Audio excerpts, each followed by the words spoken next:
And welcome to Barrel Aged Faith. Today I have a special guest, Chris Kaspar. He is the founder of Techless, also known as the maker of the WiseFone, which they just came out with the WiseFone 2. I'm currently using the WiseFone 2, used the WiseFone 1 for 2 years. And Wow. so loving this upgrade on the WiseFone 2 as well. So we're going to be talking about his company Techless, the WiseFone 2, the purpose behind it.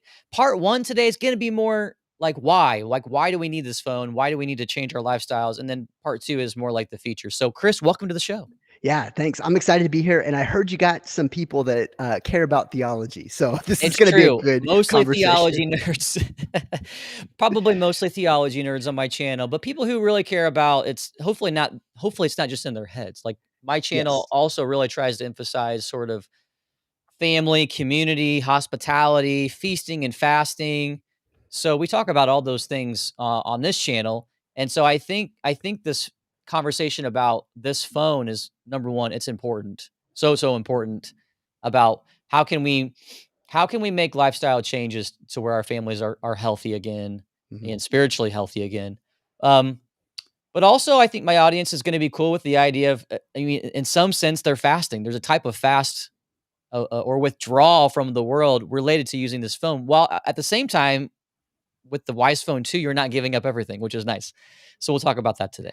Yeah, Yeah. you're already introducing the heart of the tension that we're all facing, and I love it. Let's dive in. Yeah, and I think it's because I've been living in the tension. Like Mhm. I'm a big fan. I was the kind of guy who was like using a flip phone, and my parents made me get, or someone made me get a smartphone. But I kind of deep down didn't want it. So I engage technology all the time, but I'm deep down sort of a digital minimalist. And so I know that I need a phone. I know I need to do certain things on it, but at the same time, be nice not to be on it all the time. Yeah, I love it. Yeah. So tell me real quick, what's the short story? What's the purpose, the philosophy, the meaning behind why you started Techless Real and quick. the Wise Phone? Yeah.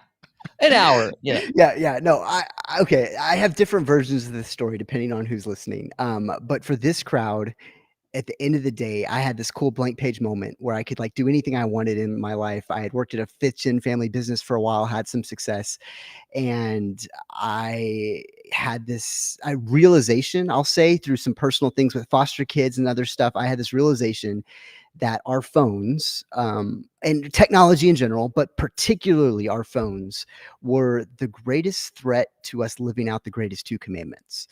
Loving God, loving others, the greatest distraction to the relationships that matter. And I was like, you know what? This is a noble cause. It's super high risk. I'm not a technologist, but if I could move the needle in a very meaningful way here, whether it's giving people porn free technology or just distraction free, or just have a different default that actually honors God's design for technology instead of what's been handed to us, then that's a win. And so that was kind of the catalyst moment. And it's just been an amazing adventure since then. Well, that's great. Yeah. I mean, I was a youth minister for a time, worked at a Catholic high school, so working directly with teenagers. And yeah, there's like this burden that you see in the parents and among our youth, and you realize a big part of this has to do with the phone. I mean, it's not everything, but it's a big part of it where you could see them changing what they believed really quickly because of the influence of social media, and also realizing that this phone is quite powerful. It's kind of like a magical wand. Like a typical phone is like a wand where it can become anything that you want with a click. So it can be a Bible, but it can also be a Playboy. It's like I would tell parents this, like, if you give this to your son or a daughter and it's in their bedroom at night, this can become whatever they want. And is that really what you want to do? So imagine what it can all become. And so that's why I think the Wise Phone is really empowering for parents, but not just parents, but also young adults or adults who feel like I lived through that lifestyle of always being on my phone and I want to get away from it. What's the main demographic of people on this phone? So ironically, I made this to be a phone for kids. That was like Mhm. who we wanted it to be for. And we did a bunch of research, talked to a whole like hundreds of kids, and learned that kids don't like kids' phones. There's shame associated with the idea of this is for a kid. They want adult phones. Even a 2-year-old, a 1-year-old, like a baby, will go to the adult phone, not the toy wooden one you give them. And so after that research, we went out and worked with the guy that created Apple iPad, a guy named Josh Banko, awesome guy, and then one of the top UX UI designers in the world. And we made a very sleek, cool, sophisticated device. Well, that was our intention, and then we brought it to the world, and what do you know, adults loved it. So that's actually 75% of our group. Typically more high income, because people that are at the bottom end of the, like, hey, I need to survive, they don't value what WiseFone brings. And then the other category is just in general deep conviction or religious zeal across many faiths, whether it's Catholic or Muslim or Mormon, it doesn't matter. But the more sincere people are in their faith, the more they understand what we're doing and get it. Yeah, that makes a lot of sense that they're for people that have a view of the world that's infused with meaning and purpose, and it's Yeah. not just all meaningless. You can see why they would be like, "Yeah, I wanna be a better father, I wanna be a better husband, I wanna be a better friend, I just wanna be a better human." And families too, actually. Yeah, Anyone that has a family, even if it's just for themselves, they get it because they have a different purpose. There's a different sincerity to life between these people. So, and I would say this, my favorite gain in going to the WiseFone was at the playground with my kids, mm, and not having work emails to look at potentially, because you can always justify, "Oh, I'm gonna get my work emails," or I hear a ding, or there's this theology battle going on Facebook or something. Instead, my wife's phone doesn't do that, and so I could just play with my kids distraction free. And to me, it's actually one of the greatest gifts the wise phone gave me. yeah. So I I, always love sharing that story with people where you don't have to have even a dark, gloomy view of reality to yeah. just share that story. Well, yeah, and one of our core principles that we want to do, we believe that we were designed for physical reality, and that Satan wants us to pull us out into an abstract or digital reality. And so, things we want to do as time goes on is just, in general, push people into real life relationships instead of digital connection or the playground moment, like you described. So that's the trajectory we're going. And there's 1,000 design decisions behind it, but that's a core principle of what we're going for. I think that's beautiful. I mean, I think of the words like incarnational or sacramental or to be embodied. We're not just these floating souls, but we really are meant to live in this creation that God made. And so to have a phone that doesn't allow you to just escape into the cloud constantly without ceasing, but it allows us to be in community, in family, in our church, parish life. I just think it's just so critically important. I want to ask you a question just real quick, what are some of maybe the studies, or what is science and the data showing us of what constant smartphone and all these apps look like in the lives of children, youth, even adults? What's the data looking like? Yeah, I mean, high level statistic. If you look at the world pre-smartphone versus post-smartphone, it's a totally different world. And I'll say one thing, and then I'll answer the question. Like, there's a difference in technology now than even 30 years ago, and there's a huge fundamental difference. In 30 years ago, we had tools that were passive. They sat there and we had to go use them. A shovel sits in the corner and you go and grab it and use it. Now our tools have their own minds, their own intentions. They drag us around. They go after us. And just that's the actual distinction. So it could be smartphones, internet, you name it, but it's the proactive versus reactive. And then you build a world on attention economy and things have consequences. So looking at studies, we're looking at teen suicide rates. They've quadrupled. I mean, just non-negotiably. There's just this epidemic across the board. Anxiety, depression, it's there. There's general, like one of the biggest studies, there's a Deloitte study that came out 2 years ago, and 100 million Americans, 59% of them actually want to cut back. Meaning everybody doesn't love the world that they're living in and they want to cut back. And a vast majority of those people were trying and they couldn't. So we all feel stuck right now in this system that we don't love. That's kind of a universal sentiment. And then there's studies around just the sheer presence of a device in a space, like because of our attention and connection to it. They did surveys. Actually, they did standardized tests with two groups, and one test had the phone off in the room, and the other group had the phone off out of the room. And there was like a 25% statistical difference in the scores between, and the phone's off. Like there's literally Mhm. no interaction whatsoever, but the presence of the device has a toll on our mental, spiritual health. And it's just weighing us all down. And we all feel it right now. So, Oh, yeah, I would see this with junior high students yeah. or in my classroom, kids who are trying to sneak in phones, and you could there was a sense of, like, there were days where I could sense that they had their phone somehow hidden because they just acted differently. There The was girl something with going long on. hair and the side pony and the ear Yeah. pod hidden behind it type You of look thing. like Gollum trying to Yeah. get your ring somehow, I don't know. But yeah, you can sense the psychology change, Yeah. and to Well, be free of it is a type of freedom. Uh, yeah. Totally, and I'll tell you, I mean, you're talking about youth, like, okay, just 3 months ago in the town I'm at, this is the quintessential I'm in Shiner, Texas. This is the cleanest little city in Texas, which might be one of the most quintessential bucolic little cities in the world. I mean, it's just wonderful.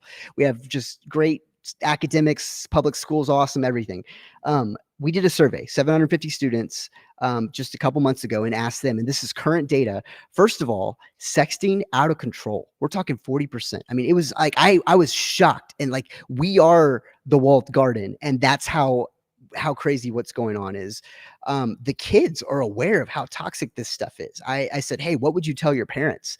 Over and over and over again, they wrote like comments to their parents and saying, "Love me, do something, stop, like get into this, like do be involved in my life and put up boundaries for me." And we asked this question: if you could turn off social media and the world just never had it, never will have it, who would do that? And 96% of the students said, I don't want it, like I don't need it.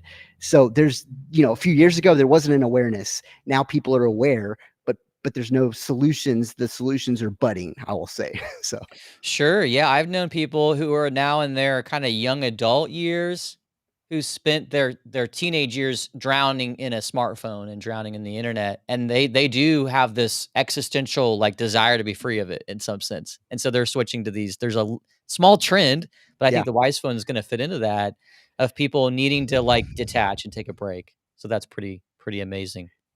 Um, so we can talk about the crisis of addictions in youth with all of this. What are some maybe some success stories of people who were drowning in addictions or distractions, um, and they started using the Wise Phone and making meaningful decisions of detachment? What were some of these stories that you've heard? Yeah, I could go on for a long time about this, but I'll give you a summary and then I'll share a couple snippets. So we have an ex Google product manager, super smart guy, launched a product for Google that brought in $1 billion in revenue year one. He did user research interviews on the transition between WisePhone 1 and 2 and saying, hey, what should 2 be? It was a very critical moment. We really wanted to know the sincere truth of how are these devices affecting us. And WisePhone 1, you had one, it wasn't perfect. Like there were some crude things where, where a startup, it was good, but it was life changing, but it wasn't perfect. Even with that, consistently, we're talking 50 multi-hour user interviews. The words that came out of everyone's mouth was feelings of freedom and peace. Like we can almost guarantee it at this point. That it's like if you don't have feelings of freedom and peace, then like return the phone, and you probably didn't actually use it. Is where we're at. So that's the universal transition for people, and it's deep life transition. It's not like, oh, I go on a diet for 2 minutes or 2 days, and then it's like, no, this is like my life is permanently changed type of stuff, which is super exciting. But then I get most excited about the little tiny moments, like you mentioned the playground, right? We, as part of the Shiner event, we did this thing called a town detox, and we challenged some students, and a handful of them, many of them, stepped up and said, "Yeah, I want to use a Wise phone for the semester." One of the girls, 2 weeks in, told her teacher, "This is the first time I've actually seen the sunrise in like years," because I woke up and I walked outside, and like there's something very profound in those little moments, and we've got hundreds of them that are there, and those are small ones with kids, but also just on the protection side. We had a husband who cheated on his wife and wanted to rebuild trust, and got a Wise phone, and he said, "Here's the code. You can see anything and everything." And we had undeletable message history and phone calls, and so this was his primary device. And over years, like it's made a meaningful impact on their marriage in that very, very difficult journey and rebuilding trust. So there's a few snippets there for you. No, that's great. I sometimes get messages and people looking for advice on how Yeah. to defeat addictions or defeat struggles, and I often are you willing to, there's more than just going to the Wise Phone, but it can play a meaningful role in this journey. And so, I've encouraged people, to do that, so that's great to hear. And actually, I've got one more story that I just Yeah, can't you can let go share as of. many stories as you Okay, want. The well, stories, I think, are what win people over, honestly. yeah, so here was another WiseFone, a WiseFone 2 user. Actually, just like 3 weeks ago, we did another round of user research around branding stuff, and we also had an ex-Google product manager come in, and she's been out of Google for about 10, 15 years. I don't know exactly, but she's been a consultant doing product research for people. So she's seen lots of companies, not just Google. And so she conducted around 10 user interviews right here in the office, and she talked to him, and she got some quotes and saw the sincerity of how transformative WiseFone was in the lives of people using it. And she got one quote that said, "Hey, the Techless team is possibly the most important team in the country right now. What they're building, I don't think anyone understands what's going on here." But she was so moved by the feedback from those people that she was tearing up in the user interviews. And she says, "I've never done this. I never did it in Google. I've been doing this for a decade with other companies, and this is the first time in my life this very statistical, engineering, factual, data-driven woman teared up because of the transformational power of what was going on." So, anyways, it's No, there, that's it's cool. real. So, Yeah, but I mean, that sometimes the data can, like, come together with the miracle stories. I was just talking to a priest about this, I think, a couple days ago, how Christianity grew in the early church, where it's like you can look at it from a miraculous standpoint of people getting healed, people dying for their faith, but there was also this real data-driven side, and historian Rodney Starks did the study where like the Christian families uh, they were taking care of people in the plagues, and the mm, pagan families were running away from from their family members, and they were having big families, and they were adopting, and they were doing all these sort of things that you can actually track with the data. And so the data doesn't necessarily have to be this. It doesn't have to like not match the transformation. They can actually go together, and so it's pretty cool to hear this Google person yeah, seeing the data light up. yeah, With your company, that's pretty cool. I'm a totally. big fan. I mean, whatever I can do to help, I've been wanting to get you on for a while. It's because I think it does have a huge role to play in the future. I just had Robin Phillips and Joshua Pauling on. They just did a book called, Are We All Cyborgs Now? Reclaiming Our Humanity from the Oh, Machine. Robin's an Orthodox writer, and Joshua is a Lutheran pastor, but they wrote essays. I mean, it's a pretty good book, but man, I have almost thought, like, it would be great to give everybody a wise phone with this book, and, I think it would change the world. I love it. I Yeah, it's love it. cool. Maybe I can get you in a dialogue with them. You guys would have an awesome time I no, together. I'd love to talk to him. And honestly, I'll just say I'm grateful. You said, "What can you do to help?" You're doing it right now. The truth is we are a early stage bootstrap startup. We've been working for 5 years, sweat, blood, and tears.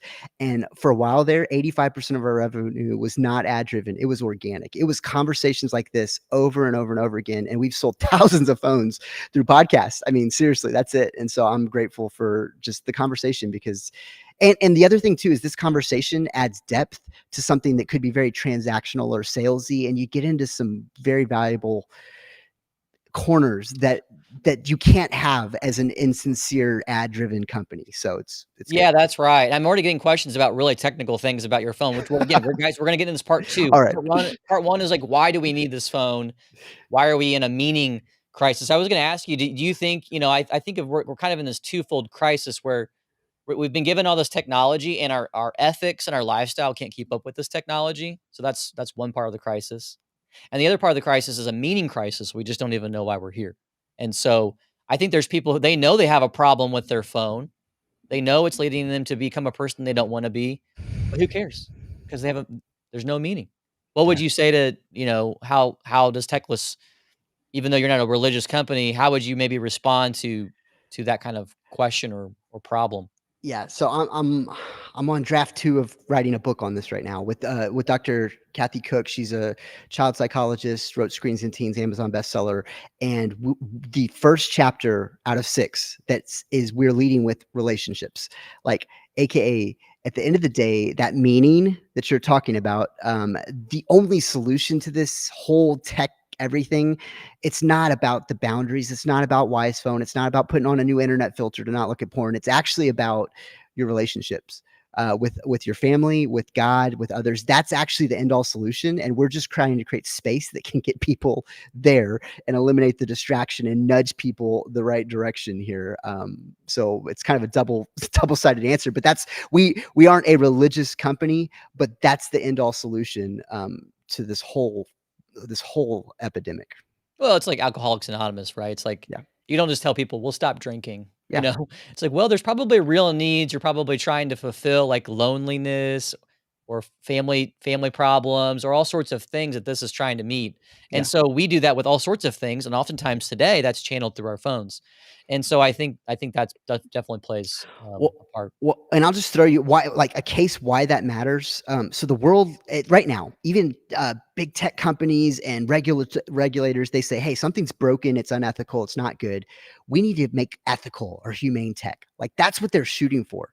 And at the end of the day, ethical and humane still is a lose lose situation. We actually need redemptive tech that is proactive in building the things that we want to build within ourselves, and not just this baseline do no harm. And so that's what we're aspiring for or working towards. Yeah.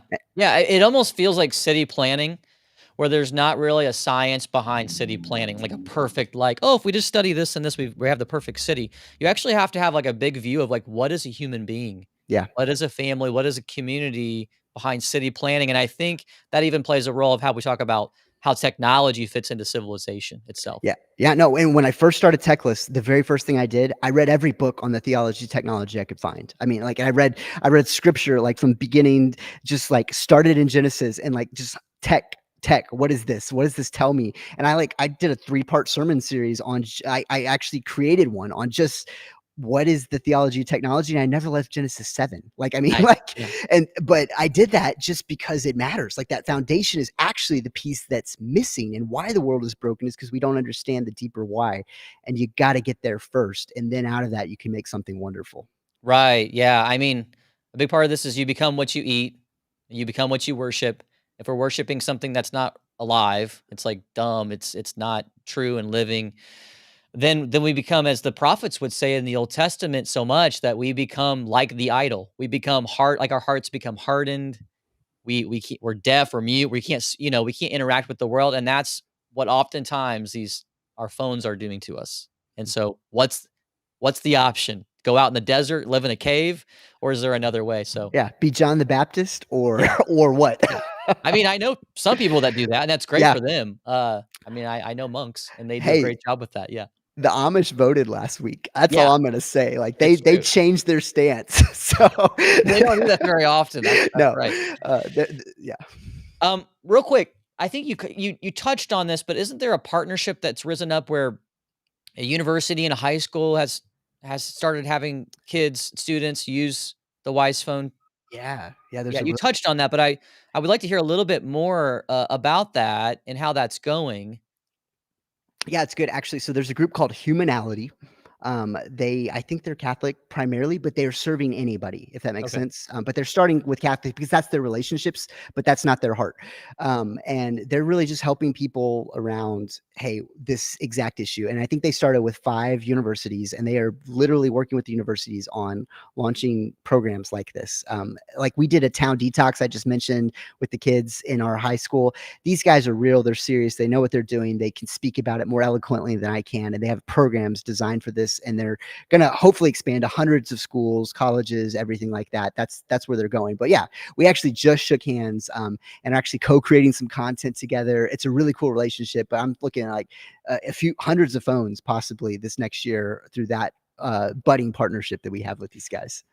Fantastic. Uh, if you wanna do the Wise Phone challenge, you can click the link below this interview, and you can get, I think, 40 bucks off of through my discount code, if I'm right about that. You're the expert, but I think I got the numbers right. Yeah. Sounds good to me. I Yeah.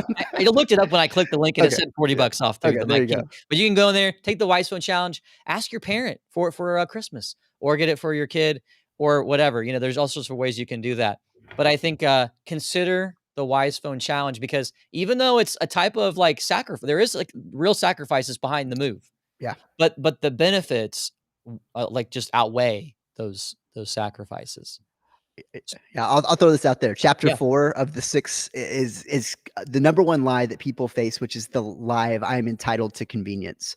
Um, and we understand it when it comes to food, but not when it comes to technology. So, right. like, food, oh, I know that going to McDonald's and paying for cheap meals, like, is bad for me and makes me fat and gives me heart issues and stuff like that, but it's convenient, we know that's bad for us, but for some reason, we feel like convenient technology is, like, what we should aspire for. The more convenient it is, the better. And it's actually just like food. There's a inconvenience cost to actually living out healthy lives. And that's might be having boundaries or not being accessible 24/7 to everybody and having to open your laptop to go check your email. So yeah, you hit the nail on the head. That's the number one Well, I think thing. so. I've had this conversation even with friends about having good, work boundaries with your boss because it can go both ways, but, we can give ourselves to working constantly. Your boss can also think, "Oh, I can email at any time and it's gonna be just fine. I'm gonna get a quick response." And so we need to probably change those boundaries, Yeah. to say, "No, I'm with my family right now." And you don't even have to write the text or email because there's gonna already be the expectation that, "Oh, he has a wise phone. He's not gonna respond," you know? Yeah. Totally. So I think that's important. I was thinking about this before the interview when it came to food. I was like, my kid would not expect to wake up and have a big bowl of ice cream for every meal, starting with breakfast. Like, that's just an unreasonable Yeah. Fruit expectation. Loops. Yeah. Yeah, totally. They might ask for it every once in a while just to Yeah. test the boundaries, but they already know the answer. And so if we can think about technology in that way, instead of a privilege, or a right, I have the right to do this, constant 24/7 access to the internet, instead having healthy boundaries of what it means to be a human and to be a husband and a father, a friend to other people. So let's get into the sort of the gadgety side, part 2. Like, what is this phone? Like, what does it do, there's many people I'm getting questions right now of, like, what are the sorts of things that it do? Well, that does so it's called a healthy like a healthy smartphone Yeah. that empowers healthy living and a healthy lifestyle that still allows you to do basic tasks. So describe to us what this phone All does. right. I'll show you my phone. It's kind of blown out. Yeah, okay. So there's my phone. I use it. I run the company and I'm using a WiseFone. Yeah, there you go. I love it. You turned yours in dark mode. I'm in Yeah, I light did mode. white before Uh, that, but I've decided to go dark for yeah, I don't know, I'm playing around with it. I love it. So okay, why I'll tell you one thing. WiseFone 1 was a minimalist phone. It was for digital minimalists who want to take a deep dive into like hard boundaries around life. And WiseFone 1 had like 8, 9 apps. We built them from the ground up: calling, texting, clock, calculator, maps, camera. That was it. Um, WisePhone 2, we did all this user research and said, hey, that's really high, that's minimalist. And then there's smartphones. What the world wants and needs is actually something halfway in between. And so we're like literally trying to create a new product category we're calling a healthy phone. And it's halfway between a minimalist phone and a smartphone. And so we allow third party tools, but we are curating them very carefully. And we are continuing to develop technology literally day by day, like that is adding to our sophistication and our boundaries around what is good, that middle. Yeah, there you go. And so we have something called the tool drawer where we're allowing certain third-party apps that are like, hey, I need Uber, or I need to use the bus app for my kid to get on the bus. And so there's some very basic low-hanging fruit things that don't destroy you. They don't eat away your soul. And we're allowing those tools, but we're staying away from social media. We're staying away from solo media. That's where you look at the screen by yourself and just absorb content. And then no access to anything explicit, staying away from addictive stuff. So that's kind of where we're drawing the line, and we're parsing this out. And just, like I said, 1,000 tiny little design decisions, but there's some core fundamental principles that are building into it. But that's the overview of WisePhone 2. Yeah, I mean, some of the things that I've liked from the improvement from the Wise Phone 1 to the Wise Phone 2 would be like one thing is that the maps are working way better. Yeah. Like the Wise Phone 1, the maps actually got me to where I wanted to go, which was great. But like if I wanted to say something like, "Hey, take me to all the Taco Bells like in my vicinity," I had a hard time doing that. I'm Yeah. sure there was a way to do it, but I'm again a digital minimalist. I'm not very good at figuring Yeah. stuff out. Well, and yeah, and we built the first version of the maps. I mean, we had our own maps app and we were paying, $6 a month for API calls per user. I mean, just crazy. But that we just decided, you know what, we did a lot of research. People care about certain kinds of privacy, but not other certain kinds of privacy. And so we have a different maps app now that just it's a little more user friendly, and no one's complained at all except for the Yeah. like 1% of 1% that are like, I don't want you to. So, anyways, Yeah, it's like when I'm out of town with my family and I need to go find my hotel and I need to go yeah, find a place to eat and I need to do those kind of basic tasks. yep. This WiseFone 2, I can already tell is gonna be a lot more of a smoother basic process. Yeah, for Yeah, me. totally. I mean, I traveled just recently. I traveled to London and back, navigated all around London, everything I needed, no issue. And historically, when I did that, I had to either SIM swap to an iPhone, or I would have a red folder with printed Yeah. itineraries and all that type of stuff. And now it's all just it's there, it's good. And so It we're is like there. a little nostalgic printing out maps. Like, I remember doing this, 10 years ago. It's kind of fun. Yeah, I'm sitting But we there don't looking have at to. yeah, Yeah, you don't have to do that now. I think there's some other improvements where like it has like a calendar on there, which I use. It has what are some of the other improvements? My even my reception, I use Mint Mobile. yep, You can also use the plans through WiseFone, but I do use Mint Mobile and it seems to be even syncing up better with this new phone. yeah, Much better. yeah, definitely. And just full disclosure, we we actually signed a contract with a manufacturer to make custom hardware for us. And at the end of the day, we signed a contract, sent them money, everything. And at the end of the day, actually, Samsung just did amazing. So we actually are in partnership with Samsung on the hardware side of things, and it just removed issues that could be. It's not that there were issues, it's just there was some risk associated with their own hardware, which we might tackle one day in the future. But Samsung hardware just means a lot of these issues just are just non-issues now. So Yeah, that's great. I also like the camera on the Wise Phone too. Like, I yeah, feel like this is like this camera, it's even has portrait mode, which I love. So taking a picture of the family and being able to send it to my wife or playing with the kids on the playground, I'm not distracted, but she might be like, "Hey, send me a photo of you playing with the kids." I'm like, "Okay." yeah. And this phone Well, looks really great, so it's good. cool. Thank I can tell you the 2 things that statistically people want, they love they want camera and they want battery life. And so our battery, just because we're running such a light OS, it's like I get 3 days, sometimes 5 if I don't use it that much, but like I'm not this is not a full like for you type of thing. If you're using it a whole lot, you're gonna get standard usage, but Yeah. it's definitely those 2 things matter. It does. So I am getting a question on here, a few, and they're all very similar questions. It's related to does the Wise Phone allow RCS texting or is it only SMS texting? And this is more than one person asking. Yeah, so there's like a global war right now around this stuff. And like Google, I don't know if you saw it on YouTube. Google launched this like, hey, Google and Apple are like being friends, but Apple didn't. I don't know. There's some funny, weird You stuff going you on. get caught up into those wars, basically. Yeah. So here's, I don't know all the precise details, but here's where we're going. We are, the whole world is actually adopting Google. The whole Android world, everyone, Samsung, all these guys are dropping and they're shifting into Google messaging. And so currently, we allow multimedia and SMS. WisePhone 1 was even more constrained, but we are working our way into Google messaging, but we're having device level controls.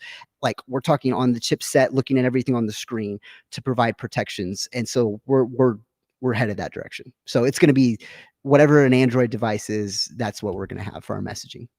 Fantastic. What I like about what you guys are doing is you're not being like, oh, we put out a good product and we're just gonna like think about the next one, next year. But you're constantly thinking about this, living in this reality, how people are interacting with this phone.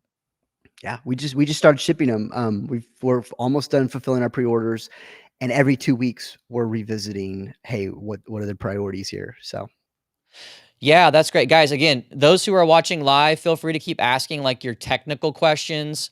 Someone did ask, does it allow for like podcasting, like listening to a podcast? Like when a lot of people like to listen to podcasts when they run or yeah, when they're like on their way to work. And I know that this is going to get into a part of the conversation where there's different plans and different possibilities.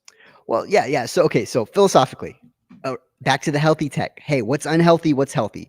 There's this continuum, like literally incrementally, what's good, what's bad. Okay, where do you draw the line? And that's what we're doing. We're drawing a line, and you're actually paying us money, like to be an arbiter of truth and evaluate these complicated questions. Music and podcasts are right in the dang middle of healthy and unhealthy. You can check out, you can isolate, but I will say philosophically, we've crossed the threshold, and yes, we want to allow this stuff. There are some hurdles, like okay, we're greenlighting Spotify, but you can look up some weird album art And so we are, aka philosophically, yes, we're on board. We're doing Spotify, other podcast apps, but we're again having these higher level protections to prevent exploitation of it. But music, podcasts, all that stuff is within the realm currently. Audiobooks, I don't know. That's a little different type of content, so we're discussing actively. But that's the snapshot of where we're at right now. Yeah, again, yeah, it's funny, it's like, this is not like a black and white topic. This is like, it's somewhat like an art form of, Yeah, like, what does it mean to be a human and to be engaged with our families? I will say this related to the audiobook thing, one of my favorite things about having a WiseFone is that I now have, like, a big stack of, like, hard copy books again, yeah, which is actually what I'm personally, that's one of my favorite things is to read a hard copy book yeah. at bedtime if I haven't fallen asleep yet. Uh, Do you wanna get into the weeds real quick? yeah, go ahead, W yeah. we've had a lot of people request the Bible app on our phone, Mhm. and I don't know what to do with this at this moment. We're chewing on this as a company right now Sure. because here's the deal, we release written content, that's a form of solo media, and a lot of the Bible apps are social media-fied. Like, I've reached out to I love the guys at YouVersion, like, I know them and I'm like, "Bro, like, this is the number one Bible app, and it's more of a social media app than a Bible app." Okay, so but we open the door to that written media content, and we now consistently have to open it for all written media content, possibly. And so, and there's tons of really weird stuff or sketchy stuff. I don't know. So Yeah. this is the tension. You're right. The art and science we're dealing with, and I'm not going to even pretend like we have the answer for this right now. Yeah, I mean, like, for my audience, I think I'm not sa I'm like, I can't speak for my whole audience that watches this show, engages, but I think that there is a tendency to think of the Bible as this kind of, like, reading it as kind of the sacramental or incarnational experience where, like, there is something Mhm. to be really gained by having a hard copy Bible Yeah. and, seeing it, interacting with it, crying over it, um and so, personally, I think I would like to not have, like, my vote would be like, "Don't put that stuff on there," but other people are like, "Kyle, you're crazy," you know? Yeah. Yeah. Yep, and I'm actually with you, Kyle, and then I want to, at the same time, be humble and listen. So I'm Yeah, holding again, those 2 yeah, I'm not things gonna in be mad tension. if you do go that direction at all either. So, Yep. um, I'll just tell my kids when they have the Wise Phone, "Get out your Bible. Yeah, Chris put it on there for you." yeah, Hopefully, they'll have the Wise Phone. I don't have any teenagers yet, they're getting ready to enter that, so they don't have any phones, they're not in that world, but we're slowly entering into that, and what I've found that's pretty cool is, because 'cause I've always told them, you know, "You're not having a phone for a very long time," but, they're actually excited to have the Wise Phone one day, and to me, that's a yeah. gift if my kids are excited, to have the Wise Phone. So they were really interested in comparing my Wise Phone 1 with the Wise Phone 2, and you've sold them, so Awesome. that's a Good, good good. thing. That's a Yeah, good thing. I'll just throw this out there. If you're a parent and you're thinking about getting your kid an iPhone, I don't even it doesn't even have to be a Wise phone. Just don't get them a freaking iPhone. Go get them one of the kids' phones or a Wise phone. I'm very sincere in this. You have a window and you could really screw it up because it's so much harder to take away a phone and love them than it is to start out with something a little healthier at their level. So, That's right, and there's different plans that I've seen online of people, like, recommending different ages for different kinds of phones. I think yeah, every set of parents, they really need to do a lot of research before they just say, "Oh, like, so and so just got a phone, maybe we should too because they did." yeah, That's not the right way to go about it. I think it's good for you to do a lot of research, and again, taking something away where they had more freedom, taking that away, it's hard. gonna be, oof, Yeah. lot a lot harder. It's sort of like telling your kid that they don't have a curfew, and then, like, when they're 15, and then when they're 17, they're like, "Yeah, you have a curfew now." It's like, "Well, that's a lot harder. You should've just had a curfew to begin with." Mhm. My friend Michael says, "Yeah, hard copy Bible." There you go. He's got a bunch Okay, of good. Yeah, thanks for doing the market research here. I'm I'm them. in I'm in the hard copy Bible camp too. So Yeah, let's see here. I've got a few more questions that are popping up. Um, Somebody's voting for the social media app Bible. Let's see here. Let me pull this up here. Uh, why does the Wise Phone 2 require a subscription to use the apps? If it's to raise revenue, why not charge large app developers or make the phone more expensive? That's a good question. yeah, and I guess we could charge $1,000 for the phone. I don't know. That's an option. If you want it, let me know.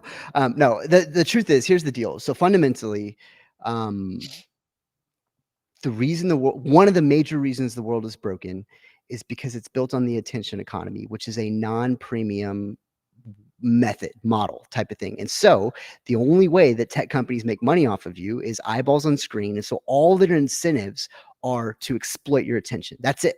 And it's actually not above the table. It's sneaky.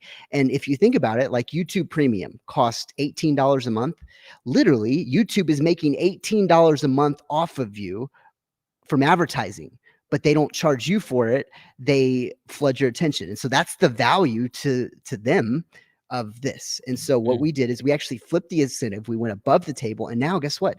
We don't have to do anything regarding attention. We are one of the only tech companies in the world that doesn't give a rip. And now we can completely flip the incentives. And so back to the developers that you mentioned, it's a good idea.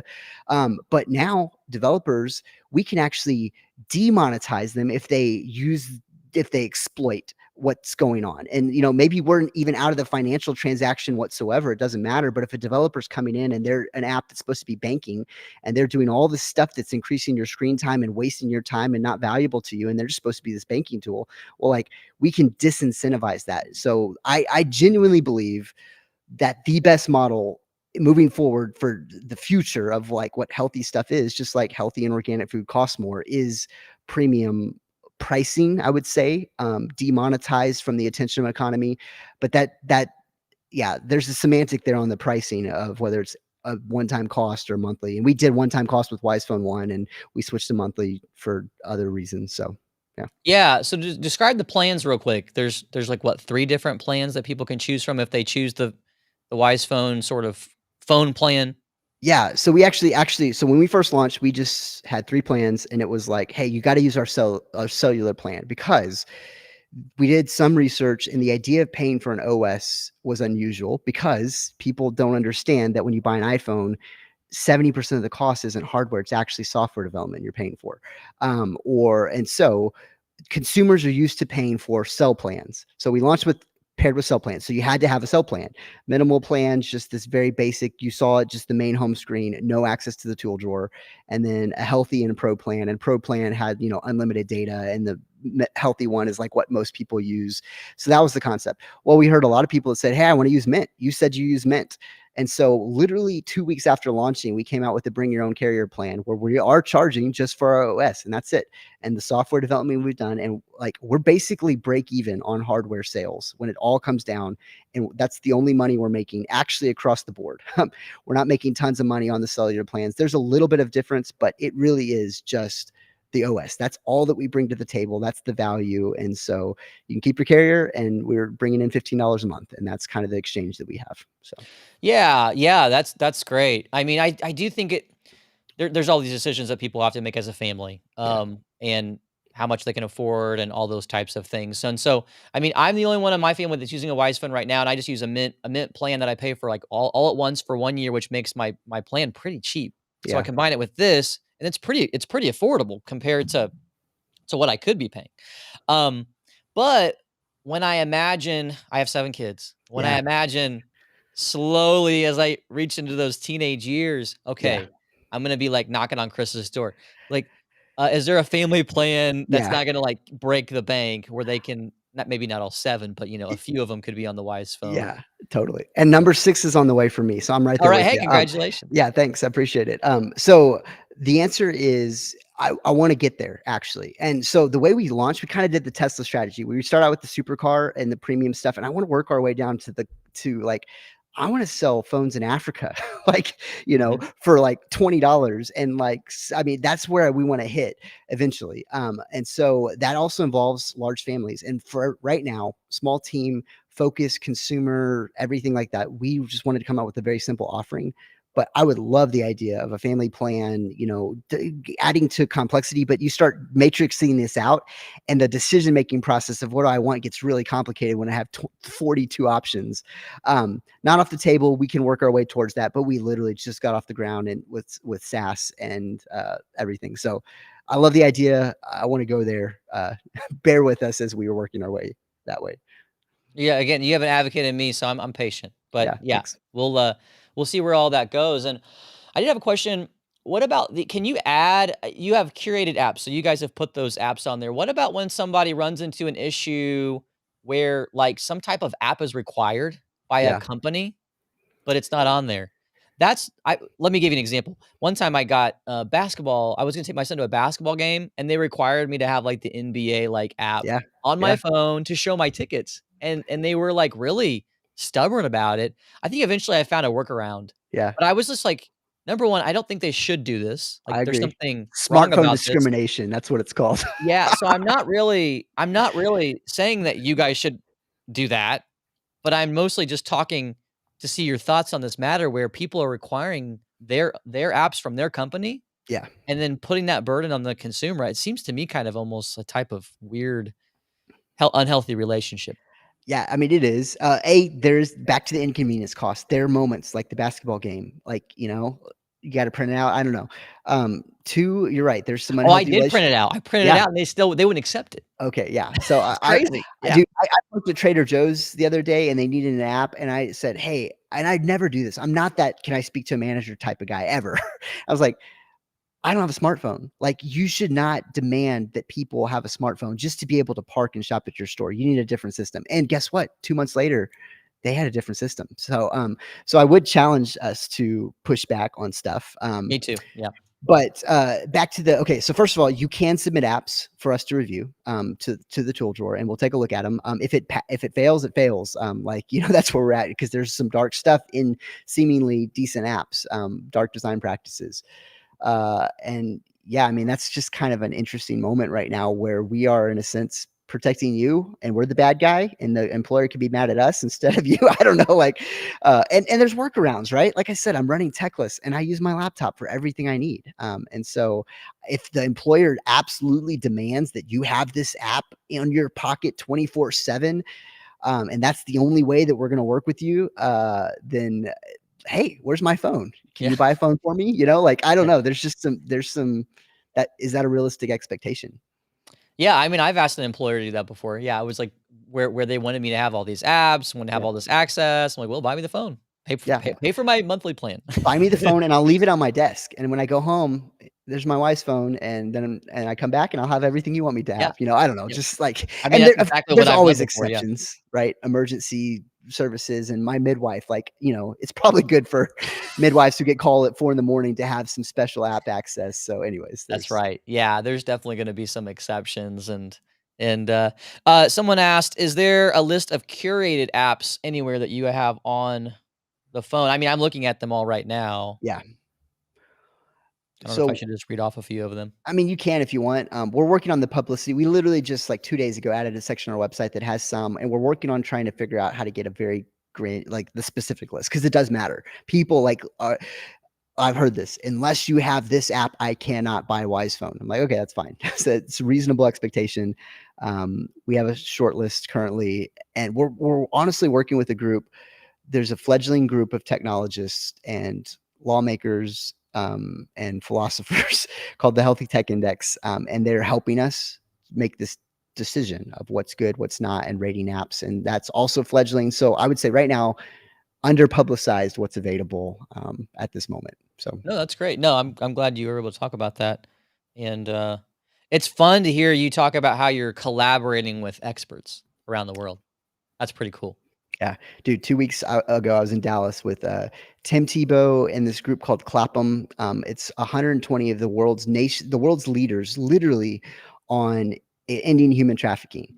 And here's like the lady in charge of taking down 90% of Pornhub's content. And here's the person negotiating across the table from TikTok for a $2 billion settlement. And it was just a powerhouse in the room. And a lot of these folks are feeding into the philosophy and nudging on us and advising and what's going on here. So Oh, wow. Yeah, so you're definitely in the heart of this big global conversation. It's pretty I cool. yeah, I might be the one starting it, but I'm not the one, like, I'm just the catalyst, but I'm not actually the wisdom behind it, if that makes sense. So, Well, I mean, you need those people in the world that are asking the hard questions, getting people at the table. yeah. Um, that is awesome, and that's kind of like why I wanted to bring up this weird question, and that guys, are there investors watching this interview who might be interested in, like, wanting to invest in this company because they're doing some world changing stuff? I don't know if you're looking for investors or if you're looking for partners. It's a weird Yeah, question to be asking, but how can people Yeah. that have resources let me broaden the question, so it's not weird and complicated. Mostly, like, people that have resources that wanna be a part of this techless movement, Yeah. how can they help besides just using a wise phone? Yeah, totally. Okay, so I wasn't expecting this, but, just you caught us at a really cool moment. So Clapham, we got some amazing partnerships in Europe and UK and some other stuff like that, so much so that we're actually closing our investment round a little early. We have a round open on WeFunder. I think we've raised over $300,000. Just it was, so if you wanna join that, hop in, and even if you put in $100, I think that's our minimum, but we had a couple people put in 100K, and our lead investor from the previous round was a venture capital firm. We've already gone through due diligence. That is closing very soon. We're talking like 2 weeks, and that's done, and that is available to non this is probably the only chance for non-accredited investors to invest in Techless ever. And I'm not trying to do a hard sell here, but if you want to write a check for 5 grand, this is it. After that, we're talking like 50K or maybe 100K minimum for future fundraising rounds as we're kind of shifting into institutional investment. So if you know institutional investors who write, $500,000 checks, feel free to intro us to them, because we have long-standing relationships with these type of guys, and now we're about to dive into those conversations. But if you personally want to be part of what's involved, go to WeFunder. Everything you need is there, and you can today and in the next hour, if you're interested in investing in Techless. It's a really cool opportunity, and currently the company is undervalued, so it's actually a good chance to get in. So Nice. yeah, Yeah, I mean, sometimes people can be a little put off by that question, like consumers. But here's my thing to the consumer. It's like if you want the prices of the phone to come down because yeah, more people are buying them and you're producing more and more and they're going around the world and you're starting this movement, that's a good thing. And so, I mean, I know people go, investors, why do you want all that? But it's first of all, am encouraged by the sort of the ethos of your company of like it being grassroots. That's kind of in your blood, it seems like.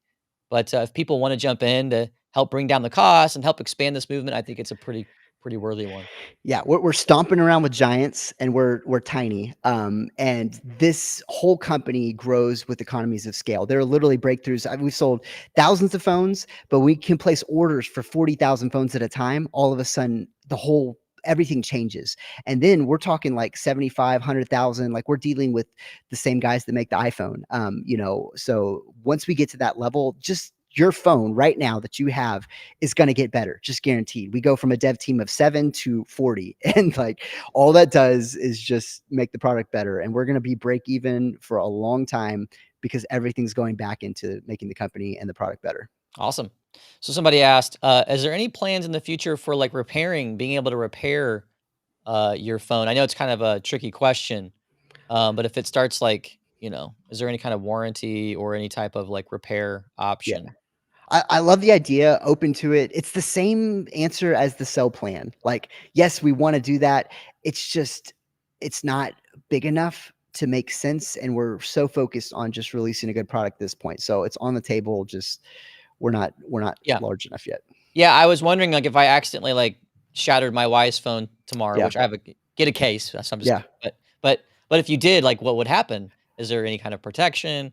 Yeah, I love the idea of insurance, and then also this is a Samsung device, so, like, anyone that can repair a Samsung phone Sure. can replace the screen, and it's not that's another benefit of going with a major manufacturer is we're not proprietary, lockdown, weird niche stuff, so you could go in a cell phone repair shop, and they'll be able to help you. Yeah, that's great to hear. That's wonderful. Well, Chris, thank you so much for coming on the show. This has been a lot of fun, and, again, I'm a big fan of your company and what you guys are doing. I think it plays a big part, in society, in renewing civilization, particularly from a Christian, worldview, so thanks for coming on. Yeah, grateful for the opportunity, love the conversation, love what you're about and what you're doing, and keep asking the questions and challenging people to live a little more deeply, a little more intentionally, so thank you. Okay. Well, guys, check out if you're not gonna get the Wise phone, at least check it out. Like explore it. I got a link below the interview. And again, if you do get to the point where like I do want to buy one of these, you can save $40 through my discount code and it'll take you straight there. And I think it would be at least fun to have one person in your family using it and exploring it. All right, Chris, you have a blessed day. Love to have you back on again and give us updates. I don't know, maybe a year from now or 6 months from now, it'd be fun to have you back on. Bring it on. Let's keep going. Love it. All right. Well, take care. Have a blessed day. We'll see y'all later. Don't forget to like and subscribe and share this video with others who might be interested in checking out this WiseFone.